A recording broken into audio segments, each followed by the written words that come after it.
Replication begins at the origin of replication. Here, helicase unwinds the double helix while topoisomerase works ahead to prevent supercoiling. Typically, the enzyme primase would now lay down an RNA primer to give DNA polymerase a starting point. While we aren't showing the primers in this model, they are essential for the next step to begin. Now, DNA polymerase attaches to the template strands, reading them from 3' to 5'. To build the new strands, it uses deoxynucleoside triphosphates. As each base is added, 2 phosphates are cleaved off. This release of energy powers the covalent bonding of the new nucleotide to the growing chain. Because DNA is anti-parallel, the strands are built differently. The leading strand is synthesized continuously toward the replication fork in the 5' to 3' direction.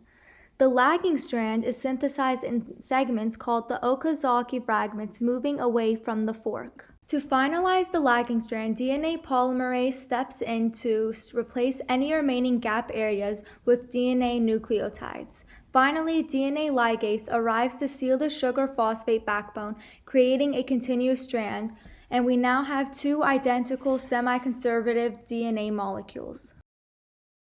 Just as before, initiation occurs as the helix unwinds at the fork. During elongation, an error occurs. DNA polymerase accidentally places a G with an A. This creates a mismatch. If this isn't caught by proofreading enzymes, the wrong base remains part of the new strand.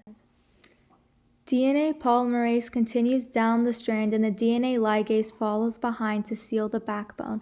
By gluing the fragments, ligase locks the mismatch into the DNA structure.